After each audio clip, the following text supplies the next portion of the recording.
in 2 minutes. So Johnny Lee, man, he's got a long list of people he's recorded with and played with and engineered and produced, and it's pretty impressive. Oh man, dude, we I've done sessions with Johnny, and but the crew that he hangs around with, it's such a great. It's like so many of the great musicians, his whole community. Well, you'll be able to bring that up and definitely. I will talk about all of that. But yeah, he's mutual friends. He's got a great little studio. He recorded my son's band in the studio with him and Kenny Gradney. Yeah. 1 minute. I'm going to go live on YouTube. All right. We're going live on YouTube right now, you guys. All right. And then we're going to be going live on Facebook in about a minute. We're live on YouTube. Yeah. Hoi, hoi. Hello. We are live on YouTube. Yep, we've got guys and cars. This is like really good, right? This is This is beyond Backstage. That's right. I'm moving at 72 miles per hour as I speak. Ooh. All right, and we are going live on Facebook. It is 5:30. I'm going to wait for the thumbs up from Mark that we are actually live and streaming. I bet we're live. And then we'll go ahead and start the show. We're live on Facebook when they rerun it. The rerun, we will be live. Yep. All right, you guys, I'm going to go ahead and start the show. You guys ready? Okay, here we go. Sure. This All great right. intro. Absolutely. Love this intro. Here we go. The Rock and Talk Show, Beyond Backstage, with your hosts, Norwood Fisher, Kenny Olson, Scott Page, Stephen Perkins, Sheila Conlon, and David Moss. And welcome to the Rock and Talk Show. This is show number 45, Beyond Backstage, the bi-weekly show that dives deep into the entertainment industry, the music, the stories, the culture, and everything in between. I'm the Moss Man. Quickly, let me go ahead and introduce my co-hosts to this great show. I've got Norwood Fisher up here from Fishbone. We've got Stephen Perkins over here in the car en route on Highway 101 from Jane's Addiction. We got Kenny Olson in the car who just landed from California back to Michigan, Twisted Brown Trucker Band, and the one and only Scotty Page from Pink Floyd, Toto, Supertramp. And we're missing our beloved Sheila Conlon tonight. Yeah. Sheila, basically, she had some surgery, get some metal out of her ankle, and she's just, she's feeling pretty good. Well. She's feeling pretty good. Yeah, she had rock and roll shrapnel. Yeah. She got injured during a rock show, and then they finally pulled it out of her ankle and her leg. Thank God. And she's actually feeling too good to do the show right now, if you know what I mean, thanks to the pharmaceutical companies. But we miss her. Yeah. We miss her, and we wish her well, and hopefully she'll be feeling better, and she'll definitely be back with us next time. We have a great show tonight. I'm super stoked. But we had a great show last week too. Yes. And you know what? We bumped into our musical guest, Cooper, who showed up at the Think show, and we got to give Cooper what he gave us, a musical, inspirational hour of Think. That was a great show. Yeah, I think his spirit brought us up because that was a really good show. I really enjoyed that. I felt like it was a really great connection between the audience and the band. And I thought we all played really good. It just had a spirit to it, right? Isn't it great when that happens? I felt like the vibe on the second night was one of the best vibes I've seen in the Dome for you guys, like maybe of all the shows that I can remember. And it was so fun. And Cooper was so happy and so excited. And we were all stoked to meet him in person and say hello. And his single Porcelain Doll came out last Friday night. So, check it out. It's on all the streaming platforms. It's on YouTube. It's called Porcelain Doll. It's Cooper Jones. Check him out. And then, of course, Don and Justin Randy. The Randys kept me Randy. I got Randy with the Randys. You know, I could talk to Don Randy forever. I mean, God, it's unbelievable what he's seen. And for him to say the highlight and his favorite artist to work with was Nancy Sinatra. Yeah. I thought that was so cool. Yeah. Talk about a guy. I mean, just think about Elvis. He's the fly on the wall. Think about it. He's that guy you always wish, I wish I was a fly on the wall in this session. I wish I was the fly on the wall here. He was the fly on the wall. He was a little more than a fly on the wall, bro. He was kind of. But you know what I mean? He saw all those sessions. Like, you remember that? You always wish you could have been there to see what it was like, right? I mean, Pet Sounds. Cool. He was on the record Pet Sounds. Like, that's insane. Like, that's just such a, I mean, so many records. All those Phil Spector records, right? Yeah. Oh, just amazing. Fun stuff. So how's everything else doing? How Kenny, how was the flight back to Michigan? Wasn't too bad, but it's definitely cold here. And I definitely had a blast. I think our both shows went really good. I miss you guys. And Cooper in person, what a beautiful soul. Big time. You guys are saying, but now I'm back here and like that song on YouTube, it's so cold in the D. Colder than D's nuts. Nuts, but I miss you guys and it's that was some great shows over the weekend. We had a lot of great people showing up too. Scott, Nick, and everybody showing up. That was yeah, we're working on some fun, exciting stuff with Scott Budnick. We'll see if we can pull that together. But if we do, that's going to be epic. And I got something exciting to tell you about that, because I have something that could even take what we're talking about and elevate it to the moon. And I'll tell you about it later. I had a conversation today about that. Okay, we'll talk about that later. What else is going on? Norwood, what do you got going on? Fishbone, I saw has some shows or a show coming up. Yeah, we got a Riverside show coming up, and we are playing somewhere. Tracy, California. Couple in February, and I just booked a show at the Mint on February 8th. For Fishbone? I haven't even posted about it. No, Trulio Disgracious. Oh, nice. At the Mint, these little kids called Reject Your Reality. And they're like, I think the youngest guy he might be 13, and the drummer, and he and his brother is the brother's the bassist and the vocalist, and they're firmly in the team. The guitarist, I think, is the oldest guy in the band. He might be 17, and so I know their mom, and so I've heard their band. And I love what they do. It's rough and rugged. And they had a couple bands Omicron out. Oh, nice. So I was like, I stepped up and just I filled a slot, What night is that again? It's the 8th. Oh. I love the name. I love the 8th of February. That's a powerful name.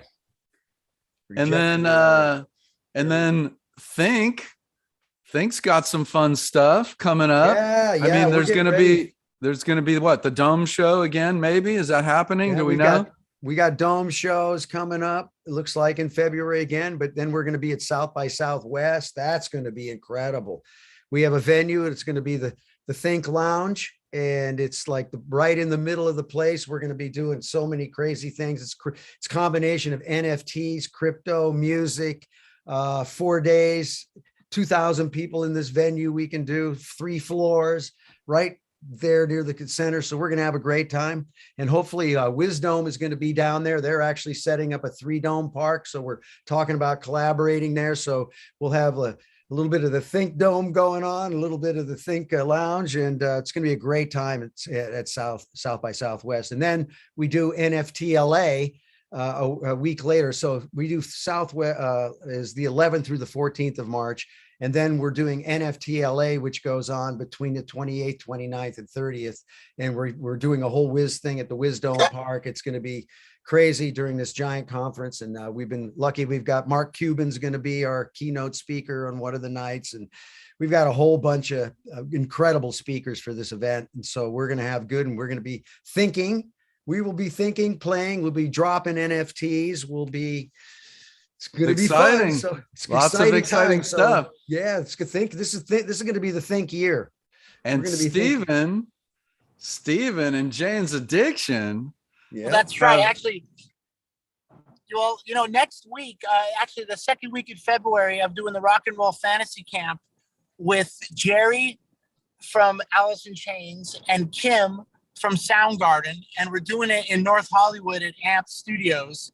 So that's going to be cool. We're doing rock and roll Seattle style, because I planted the seeds in Seattle for the flowers to grow. So I'm part of the Seattle scene. No, that's 100% correct. Correct. You know what I mean? No Jane's Addiction, Seattle couldn't do what it did. Yeah. Like I'm going to hang out with those cats. Thank you. And then in March, we're right between the South by Southwest and the LA party. I'm going to go with Jane's Addiction to Lollapalooza party in Santiago, Buenos Aires, a couple other great places on the other side of the world. And I'm going to get home safely, man. I'm going to be home safely with some good stories for you. All right. Well, maybe we can sneak Cooper in. You saw his tattoo that he just got. One of his favorite bands is Alice in Chains, and he just got a fresh tattoo. So we'll see. But listen, tonight we have another amazing show. We have an amazing guest and an amazing musical guest at the end of the night. Our musical guest at the end of the night, just to sort of keep you here with us, is Jakob Nowell. And Jakob Nowell he basically had a band called Law, and we'll let him tell us about it. But Law sort of has gone separate ways, but Jakob is going to keep the music going. Jakob is Bradley Nowell's son from Sublime. He's an amazing musician, a great guitarist, great singer, songwriter. And he'll be joining us around 6:15 in the show a little bit later. But right now, I want to introduce a legendary guitar player, producer, musician, friend of mine, friend of Scott's. His name is Johnny Lee Schell. Johnny Lee Schell has got a list of credits like nobody else. And Johnny Lee is in his studio out in the valley, and it's dark. And we're connecting Johnny. He doesn't realize that he's live on the air right now. But there's Johnny Lee Schell, best known for everything. Look at his back. He's got a great back. Johnny Lee. Hey, Johnny. Oh, there he is. Hey, Johnny. Hey, Johnny. You got a good cube in there? You got a cube in there? What do you got going there, Johnny? No, this is a cheap old chomper. Like a $5 cigar. Right. Well, Johnny Lee, welcome to the Rock and Talk Show. Quickly, let me just introduce everybody. We got Norwood Fisher up here, who you met earlier from Fishbone. I met my man Norwood. You got Stephen Perkins from Jane's Addiction over here. Hey, Stephen. Hi. Benny Olson, Kid Rock, Twisted Brown Trucker, Experience Hendrix. How you doing, brother? I'm hanging in there. Where are you headed? Well, I just flew back from LA playing with the guys over the weekend, and I'm back in Detroit right now. I just literally landed and got my luggage, and my buddy picked me up, and I'm in the passenger seat of my own car. I hope you got your toothbrush. And then Johnny, I think you may know, maybe you guys have actually Johnny, we played. I did a couple sessions. I did a handful of sessions with you through the years, and also good buddies with Finnegan, and the same crew. Your tribe. It's so interesting. Yeah, we all kind of circle around, like kind of like vultures, and musical vultures. Yeah. It's so interesting. I was thinking about it today when we were talking. There's these different music. They're our little circles, or they're their own, like you said, cultures. So mine was very aligned with yours, Johnny, because I was buddies with Thornburg and Finnegan, and all the cats over there, that whole group. And then you look at Perkins, he has a whole nother set of group. And then you go look at Norwood, we all have these different sets of groups. And it's so interesting to see how there's so many talented musicians, and I find that sometimes I'm kind of shocked that I don't know this other circle of people just because I kind of rely on what's comfortable and people that I know. I continually, I think we all do it to a certain extent. Yeah. We're comfortable with, we know what we're going to get out of somebody, and so that's who we call, or right. We're in a band with them, or else we work with them a lot, and so it sometimes I know there's so many people out there that I would enjoy playing with. I just I'm not really a social butterfly, so I kind of stick to what I know. Yeah, well, that's such a good point. Just about 2 or 3 years ago, this band Think met a young musician named Derek Day, and everybody in this band is over 50, maybe in their 60s. This kid is 25, 26. But he made such an impression on us that we asked him to join the band immediately, and he's been in the band. But he's a free spirit, and he brings something out of us, but he's also half our age, and he loves playing with experienced musicians like us. And I think it's good. It goes both ways, We're good for him, and he's good for us. And it's I'm happy that, we opened our ears, and we opened our eyes and our heart. Yeah. But it is about playing with different people. And I don't when I meet someone new. Yeah. Yeah, Johnny, your circle is so limited. We're going to have to expose you a little bit. We're going to have to expose you to some new musicians. It's really about the styles, right? The style of music. It's like we gravitate. It's like Jerry Jumonville was my guy because that New Orleans and that whole vibe, right? So we gravitate to those areas, right? It's the musical vocabulary, and you want to speak the same language as the people you're playing with. It may be just a look. It may be a phrase. It may be something you play that makes them play, or it may be just the vibe where you just enjoy being in the same room with the same people. It's easier to make beautiful mistakes with your friends. Absolutely, they're very forgiving. Yeah. The beautiful mistakes. We'll have an offline conversation with Johnny about that because Johnny's. We got to get you in on part of that. Well, Johnny's got a great studio, which we can, we right out there in the valley where, you've recorded a lot of stuff, the Phantom Blues Band and Taj and Little Feat and Steel-Toed Slippers. I got a call from Billy Payne, and they say they're coming back in here in August. They want to do some blues covers with Sam Clayton. And they're going to do like an EP, 7 tracks or something. It's like a concept of having Sam being the singer and doing some Muddy Waters covers or whatever. They haven't said what it's going to be, but I'm excited to have them back. I loved what we did before. We did Rooster Rag, and I looked through some financial records the other day, and I realized that was about 10 years ago. And I'm going, holy cow, where did the time go? But we had such a good time, and I loved the way the record turned out, and I feel very fortunate they honored me by having me record it for them and mix it for them. Wow. It is crazy. You talk about the time. I was looking through some old stuff too. I was looking through some old videos of when we were in the studio with Steel-Toed Slippers. It was 10 years ago. Like, I can't believe that. I usually mark the time by whatever dog I had at that certain time and when they died. And that gives me a perspective of where the time went, and what dog. But I had a dog named Rooster at the time. I remember. They made Rooster Rag. And he had 2 photos in the album, and I had only 1. I was kind of mad about that.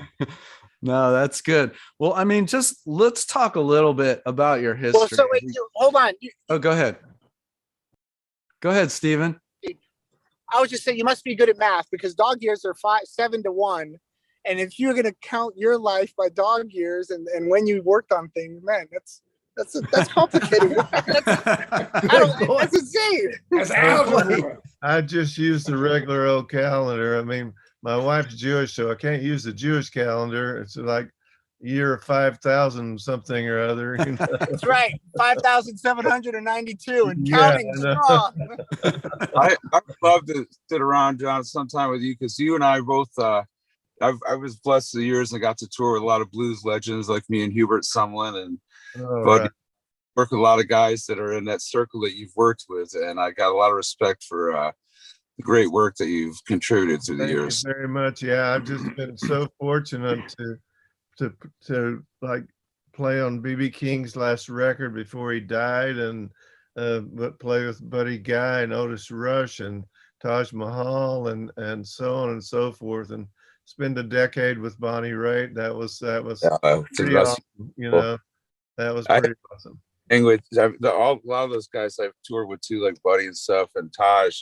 I could sit there and ask you all kinds of fun stuff because I've had a couple fun nights and done a few shows with him through the years. But I bet you have some stories that I would just love. I mean, he's so intelligent and a musicologist. I mean, he knows so much about music. Yeah. All the people who played on this and that. I mean, from Hawaiian music to jazz to rhythm and blues to even country stuff. I mean, he knows so much. I mean, isn't it crazy how young rock and roll is? It's so young. I mean, you think about classics and blues and all the beautiful ethnic, world beat music, rock and. Oh, we're losing Perk. He's in a bad spot. Finish his sentence. Rock and roll's a baby. Yeah. The blues had a baby and they called it rock and roll. That's what's exactly. Exactly. We just saw me and Tony Brownagel. I took Tony and we went up to the Santa Barbara Bowl. I mean, it just seems like it was a couple weeks ago, but it was a couple months ago. And we saw Taj, and Taj is just great. I mean, he sounds great. He's on point.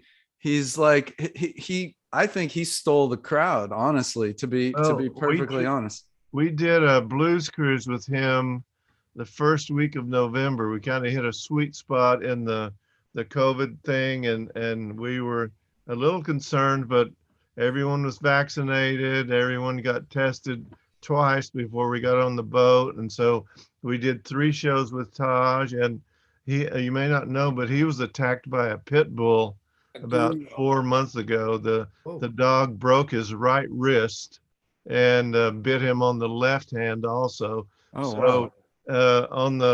On the boat, he couldn't play guitar at all. He could hold a harmonica and play harp. And the shows turned out so beautiful, and he was just in such a great spirit. He didn't let that get him down, and when he gets a hold of a song that he knows, it's hard to beat him. He's got it. And his memory and stories, like the few times I've been around him, in his memory, and like you said, it's just knowledge for just life in general. The things that he says he's quite a amazing person in general. Just beside. Well, we have an album that we started in 2014 with him, and it is finished here and ready to be released probably in the next 6 months. It's going to be part of a package with some of his previous stuff, and we have that's one thing I've been working on, and I've been working on an avant-garde jazz album of all things, this freeform jazz album with Jim Keltner playing drums. Oh, love Jim, man. Yeah. And wow, Jim doing that kind of a record. That will be. And here's the lineup. It's trumpet, upright bass, or trumpet, bass, and drums. Oh, who's playing trumpet? And Matt Von Roderick, and he has a looper, and he makes loops and plays, and then they play along with it. They did a couple of things you might expect, but it was all mostly just free form jazz. I mean, they were playing just anything they wanted. They didn't even play ahead. You know, usually you play ahead and it's a free for all for 5 minutes, and then you play the head again and it's over, you know. But this was, there wasn't even a head. I mean, it's just so you record wild. that at your studio? Yeah, and I've been working on it today. This orchestrator, Gil Goldstein, sent some strings and piano for a couple of tracks, and I took about 90% of it out, but I put it in anyway. And also we're doing a new Phantom Blues Band album. As most of you know, Mike Finnegan died early in August, and so we're dedicating this album to him. It's we're doing it for Jim Pugh's Little Village nonprofit, and all the proceeds, if any, will go to the Mike Finnegan School of Music in Salina, Kansas. And we're about 90% done with this. Bonnie Raitt's going to sing a song with me, and Curtis Delgado is going to sing a couple of songs, and Mike's son Kelly Finnegan is going to play an organ solo.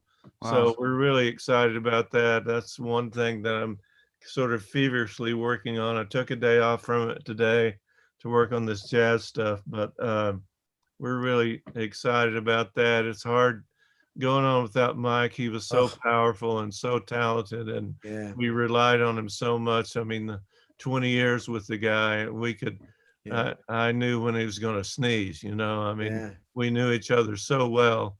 Just a little glance on stage would mean something that no one else could ever know. Oh, man. And so, but we're trying to do our best. Jim Pugh's playing keyboards with us, and we're just trying to forge ahead without him. I know that's what that's one of the hardest things in the world. You know, I have a band called the Hang Dynasty, and Mike's been in that band for, I don't know, we started that, I can't remember, 20 something years. I've had the opportunity to work with that guy too, and that he was without a doubt one of the greatest singers, keyboard players that I've ever worked with, man. I mean, probably one of the greatest living Hammond players that we had at the time. And I recorded him so many times. I mean, I recorded him more than any engineer ever recorded him, and we just had our little system down. He knew where I was going to punch in, and I would say, he would say, "Oh, I can do it better," and say, "No, you can't." You know, I have a question. I always wished that I believed in reincarnation, because when you think about Bonham, Mozart, Finnegan, what happens to that energy? What happens to that spirit? What happens to that? It goes to that little girl bass player. That little girl bass player. Harmony of music, you know. Do you believe in reincarnation? Do you believe that the spirit of musicians continues on in another body? I do.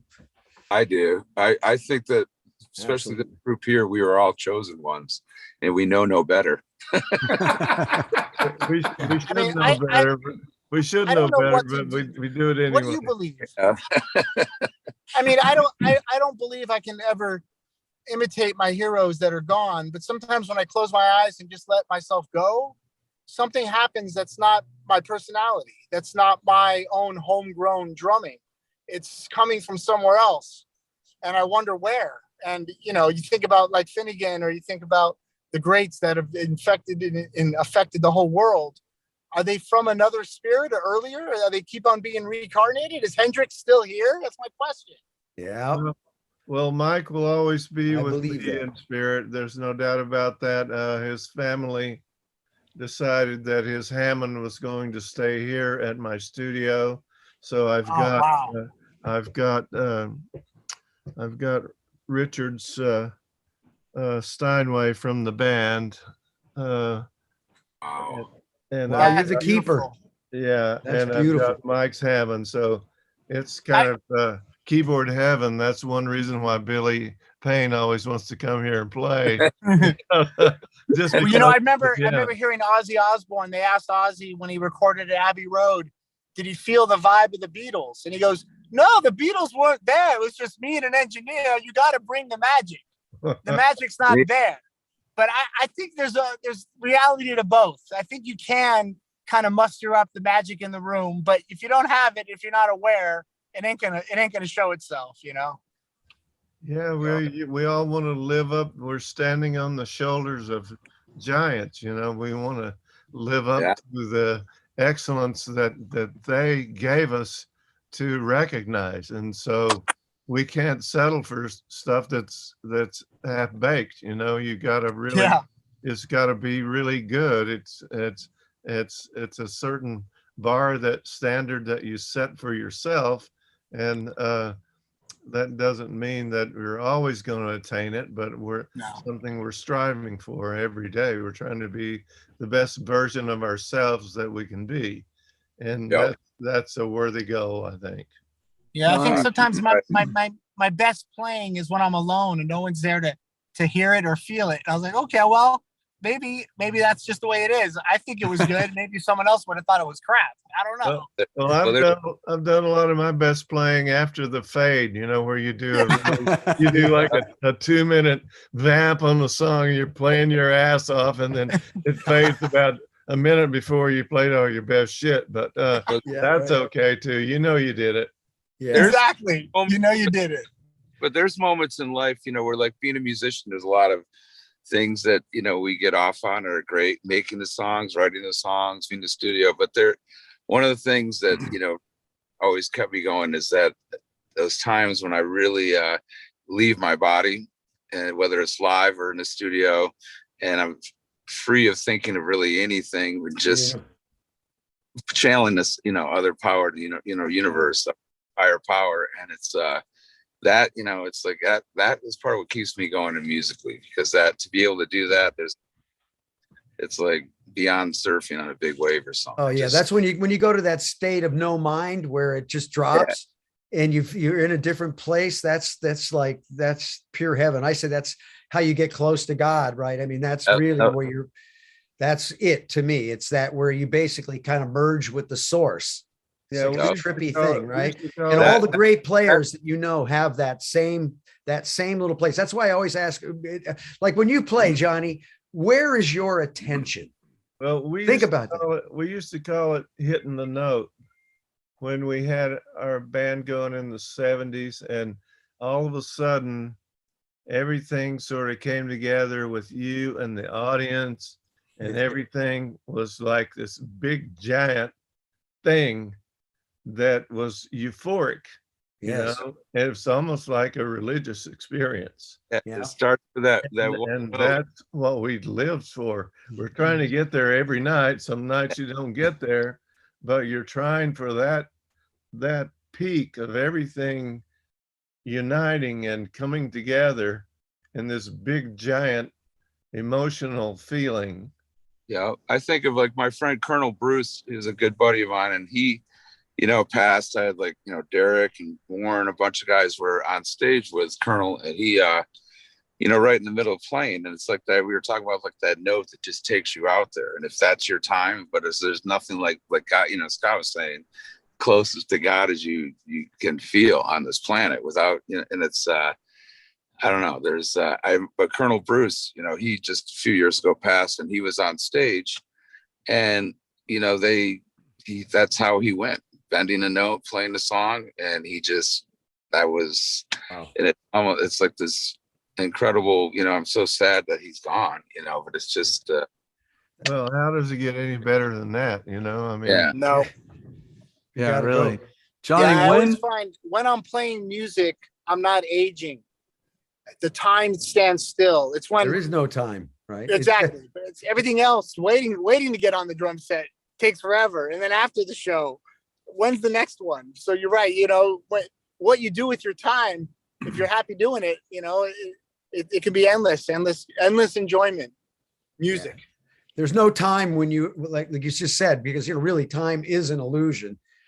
The only thing that's real is us talking, right? That's it. Everything else is like, 2 minutes ago, 5 seconds ago, it's like, it's just a thing, right? So when that gets into that space, there's no thought anymore. And you just basically kind of connect with that awareness of that space that you're in at that time. And that's why when you connect with those musicians, it's like the greatest thing in the world. People used to always say, and I've said this, I think before, they said, what was the greatest thing about playing with Toto? I said, I played cowbell on 4 songs with Jeff Porcaro. Because that was like heaven, man. It was like, boom, and I just stare in his eyes and we would just groove. And it's like, I say, it's like better than sex. You get to that zone where you're just like connecting, right? There's nothing like it. Right? Yeah. That's what we live for. That's what we're addicts. And we're so thankful. I was a musician. I'm so thankful. I was at a backyard jam session a few years ago, and I just got on the drum kit and I was playing everybody. It was very loose. And Jim Keltner was behind me playing a tambourine. Yeah. That's awesome. Johnny, when did you first start producing versus playing? I mean, you started out obviously as a player and then transitioned. I'm not really a producer. I'm an engineer, and I really enjoy engineering. I'm a kind of a scientist at heart. I studied physics and math and chemistry in college. I was kind of like a mad scientist, and I learned the most useful information I got from going to college was probably from taking physics and understanding the physics of sound and electricity. And so I've had some great teachers, Ed Cherney, and one of the best. Rest in peace, Ed. On and on. He just was so generous. He did his first Pro Tools session ever here at my studio. He was transitioning from analog to digital. And so I was sitting in the chair. He was looking over my shoulder, and I was showing him how to put the plugins in. Here's the EQ, and this. In about 10 minutes, he was sitting in the chair. And after that, it was all history. It took him about 5 minutes to figure it out. And but one of the greatest things he taught me was subtractive EQ, where you don't just add bass and treble, you go in and find the ugly shit and you carve it out, and so that was a really meaningful lesson in engineering and how to make things sound better when you've sort of accidentally recorded something that's kind of ugly, and you can go in and identify those ugly spots and kind of minimize them to a certain extent. Wow. But Ed was so generous with his time. It's one of my greatest friends, and he taught me so much, and he was very respectful of me, and he loved getting sessions from me and to mix, and that meant a lot to me. Well, he mixed the record we did with you and Kenny and my kids. They that was a fun record, and it's amazing that we had his fingers and his ears and ability on it, and we certainly had fun recording it at your place for sure. That was a good time. Austin and I were watching some video. I was saying it's great now with a little experience. When you go to record as a drummer, now I can think forward and think about the mix and what am I going to do with which cymbal, which hi-hat, which shaker, and where does it fit in the mix? And if the mixer is going to have a tough time finding a place for this. And so I love drumming in the moment, but I also love drumming thinking about how they're going to mix this. The real estate. It's all about real estate. How much room are you going to take up? So the other musicians, like you said, you edit the fat out and everything kind of shines up that way. Yeah. I love the snare drum and the tone of the snare compared to the vocal is so important. That relationship, that's why you bring 5 or 6 snare drums to a session and you're switching it from song to song because it matters what range and the tone. It's a musical instrument. You're hitting it, sure, okay, but it's got to set in the same area just underneath the vocal, and it's going to be there all the time. And Absolutely. So you've got to really be choosy about that, and that's why we often have 8 or 10 snare drums hanging around here when we're cutting tracks. Yeah. And Steven, how does it feel to be recognized as a musician? There you go. He just coming right out of Johnny's mouth. There it is. And you know what? A lot of musicians don't know the butterfly effect in mixing. They say, bring my bass drum up. They don't realize it affects every other instrument. Absolutely. And the butterfly effect in mixing is so important that I sat with Bob Ezrin while we were mixing, and he said, listen to the mix, but don't make any comment on your drums. Make comments on the other instruments. Yeah. Guess what? I had no comment. Yeah.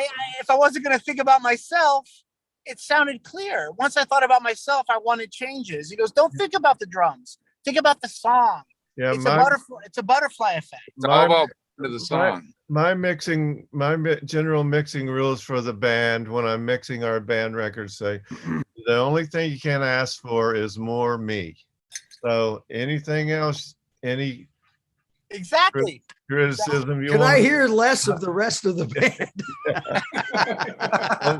That's the way. That's a diplomatic way of getting around it. That fucking guitar player is too loud. Yeah, I'm right there. It's yeah. How? Hey Johnny, I want to know what made you want to do the things that you do. What made you want to play guitar? What made you want to play live? What made you want to engineer? Well, our family, I was born in Oklahoma City, but we moved to the Texas Panhandle when I was 3 years old. And in those days, obviously there's no TV or anything. I lived on a Texas cotton farm, and we had a big old radio, and we could get Louisiana Hayride and what's the Nashville one? Anyway, so it was all country music then, and I was a big Hank Williams fan. I knew all the lyrics, man. I knew, his vocal inflections. I was like 4 years old, and then our family always kind of enjoyed singing together. My mother was a good singer. Mostly we sang in church, but my brother's 10 years older, and I always kind of wanted to be a musician, but my first instrument was a slide trombone. In the 5th grade, I started playing that on Norwood, and that I was fortunate to do that because it taught me how to read, and also with the trombone, you're playing second and third parts, so it gives you an ear for harmony, But I think the motivation was just I was a big music fan, that was the first part of it, and I thought, well, if I can do something that affects people's lives like that, and enjoy doing it. But my brother taught me my first 3 chords. Like I said, he was 10 years older than me. He played in a country band. Well, he was playing with Charlie Phillips, and Charlie wrote a song called Sugar Time. It's sugar in the morning, sugar in the evening, sugar. The Bar Sisters recorded that, but that was his brush was started. And once he got married, then his wife said, "You ain't playing the guitar no more, buddy. You're you're a farmer and rancher now." But I was just kind of obsessed with it, and I was just so lucky to be able to kind of squeak through and almost make a living by doing something I really enjoy doing. I think that's a great question. Our motivation, I guess, when we were teenagers, we just wanted to meet girls, but but it became something much deeper than that eventually, and especially when I started to understand my inspirational heroes like B.B. King and Freddie King, and then just the people that really, Aretha and so on and so forth, Mavis Staples. I mean, I could go on for hours, but once I felt that energy, then I knew that's something I had to do.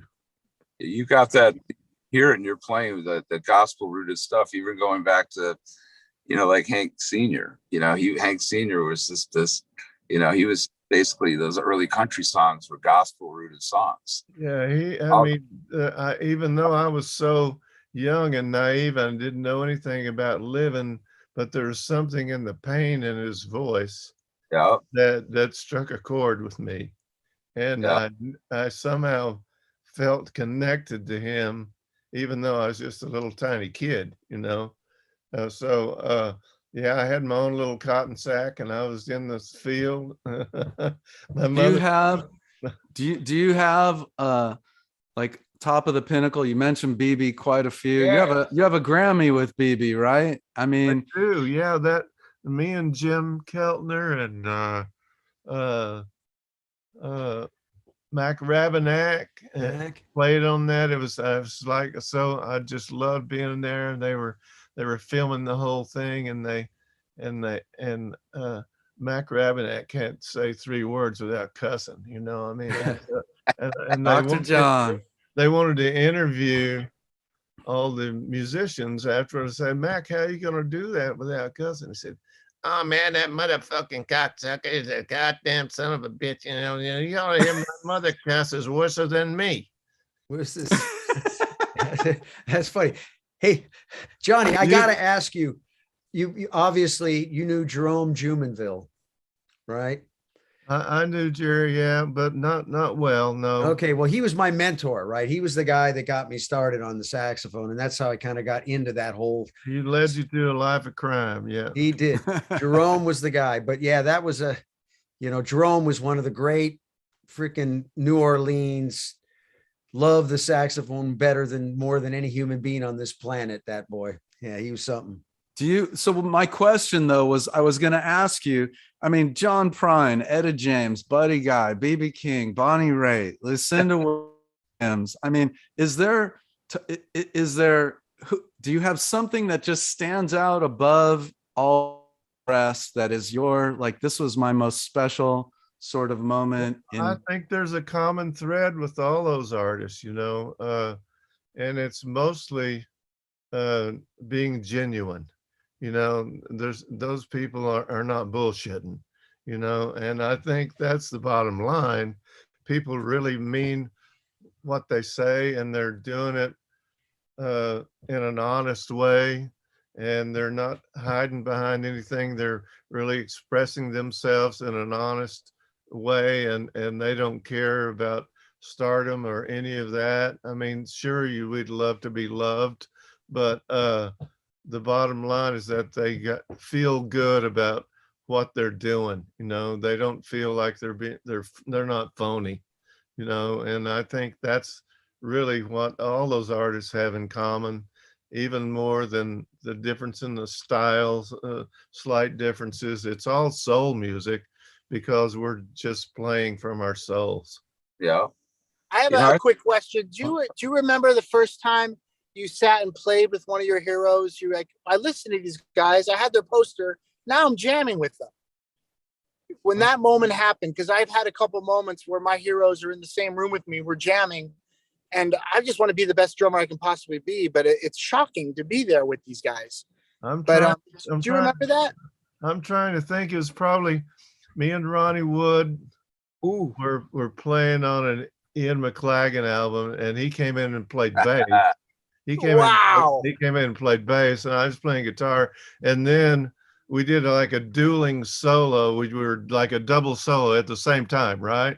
And they were about to hit record, and I said, I have no idea what I'm going to do. And he said, neither do I.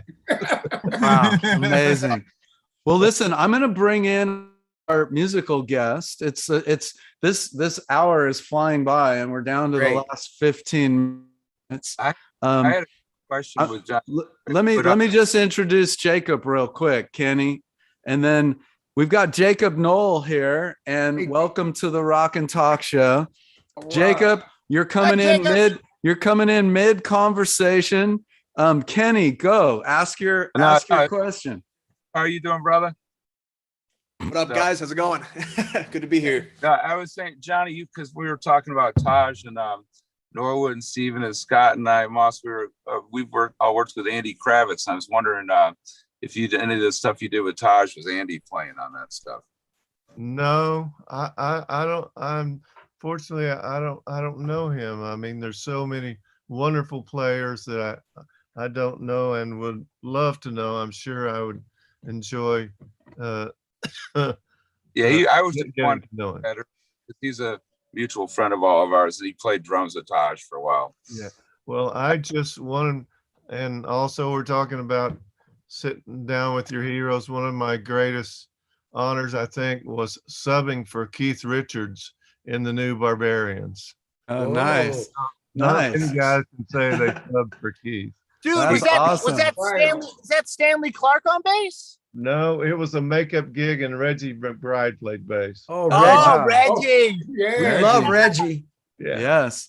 Well, let's Keith, got- Jacob, welcome to the Rock and Talk Show. We've got Jakob Nowell, Yeah. who Jacob, tell us what's going on with you. I mean, you had a band called Law for a few years, and what's happened? What's going on? What happened with Law?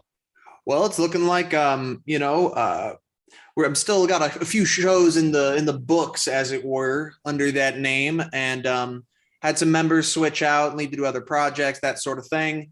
And it kind of went on for so long that it felt kind of appropriate to close the book on at least that name and what that project was attempting. I'm moving forward though with my own solo stuff. It's looking like it's either just going to be called my name, or I'll come up with a new name for it. And a lot of those same songs that we did, I'm still going to be doing. And we had a whole album recorded that I'm probably still going to release just for the fans to hear it.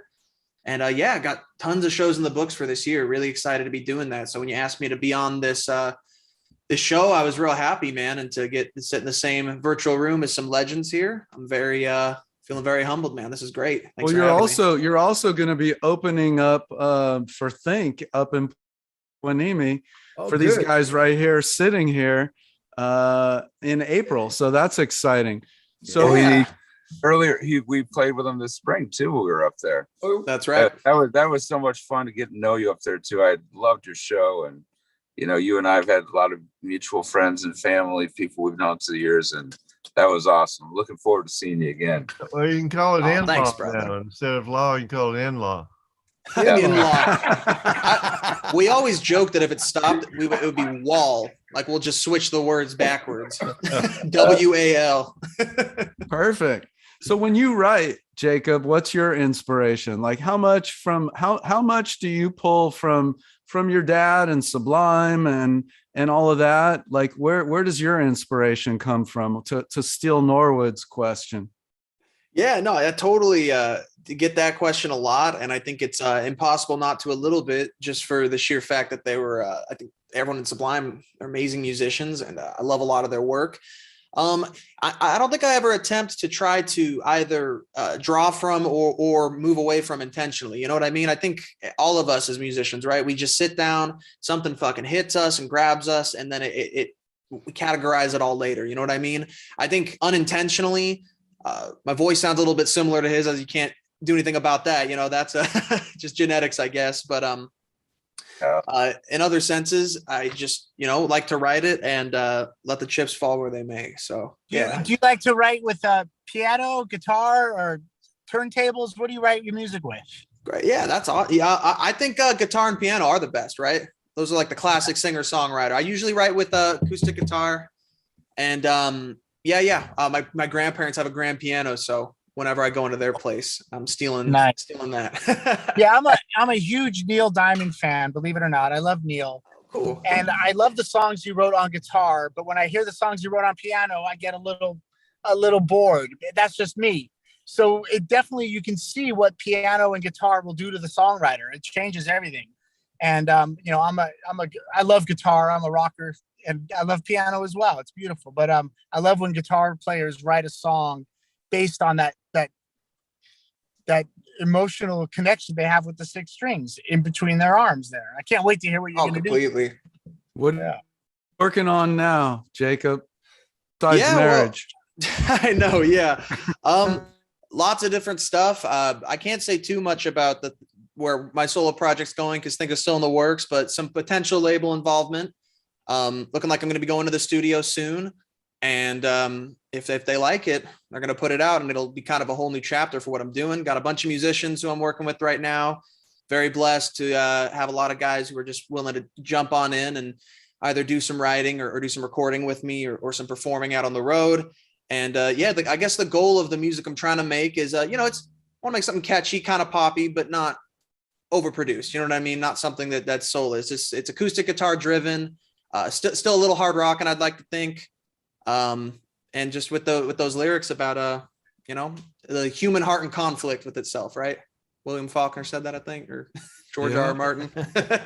So you're gonna play something for us tonight. You want to tell us a little bit about this song? Yeah, this is one I wrote pretty recently, and yeah, I don't even know what to say about it. It's a short, sweet little ditty, I think.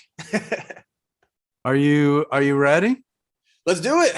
All right. Awesome. Thanks for having me, guys. The stage is yours. Awesome. Right on, fellas. This one's called One More Time.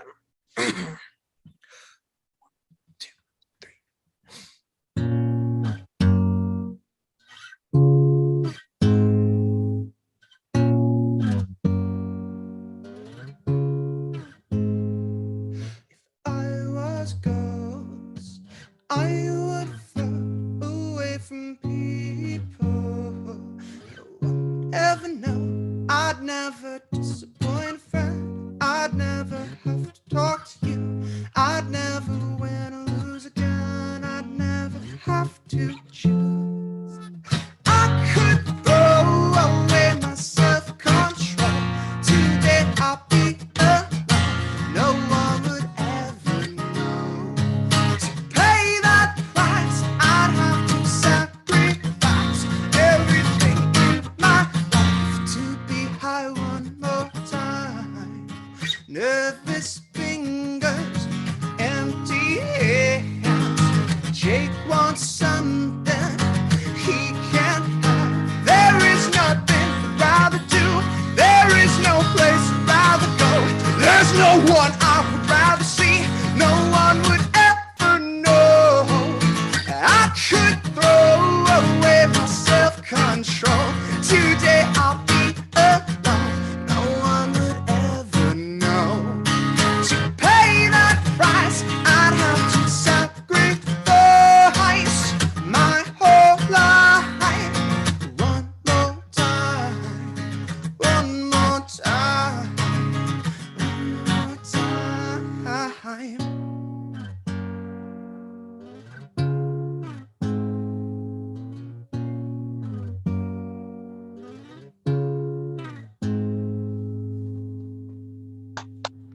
Wow. Yeah. That was great. Jakob Nowell. Hey, That was Jacob, killer, dude. Jacob, Love the Jacob, tone Thanks, of your fellas. voice and the phrasing and the cool trip you make with your voice. You wear your own clothes, man. It does sound great, man. Thank Yeah. you so much, Scott. Yeah. I You know what? appreciate that. Yeah. What I love about it also is, I guess it's deliberate. You know what you want to do, and you deliver. You're a deliberate musician, man. I loved it. That was cool. Very. Thank you so I'm much. actually like from watching you grow. Like, cause I was fortunate enough to catch a young Law and watch Law evolve. And then I said it earlier today. There was one moment where you guys did a show acoustically, and Right. Yeah. and it affected me. And in fact, I came and told you it reminded me of Jane's Addiction. Like, you didn't sound huge like compliment. Jane's Addiction, but there was something. It was something super soulful, and That's cool. I just want to. It didn't sound like Jane's Addiction, but it was soulful in the same way. Right. It had Huge depth. influence for us, and it's so cool you picked that out, man. Thank you. Well, Yes, and right now I'm listening to you, and I'm like, bro, your soul is shining and showing through. Yeah. And Big and time. I appreciate where you are. Yeah. Yeah, that It was was beautiful. Yeah, The man. first Appreciate that. first Seriously, time all the I heard kind you, words. the first time I was at the One Love Fest. Right. Yeah. I was hanging, John Phillips was there, and I didn't know Law, and I didn't know that you were connected to John Phillips. And we were just sitting there, and I'm like, who is this? It's like a cross between Queens of the Stage and Rush.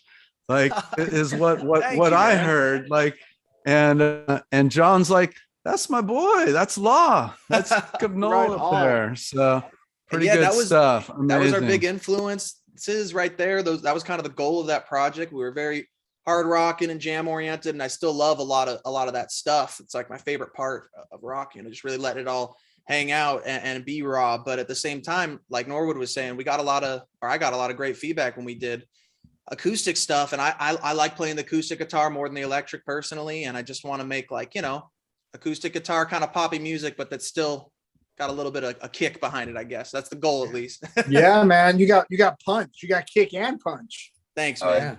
Thanks It's so a nice much. combination, man. I'm looking forward to us doing that show coming up here, because I really did enjoy like watching you guys play the last time up in Fort Wayne. If I pronounced that word right, but that was amazing. We got to take a picture, you and I, and send it to Wardo and the peeps from back. It's gonna be fun. I'm stoked to play with y'all. Yeah, this is gonna be a great time for sure. Looking forward to more. Yep. And we are at that time of the show where the hour has flown by.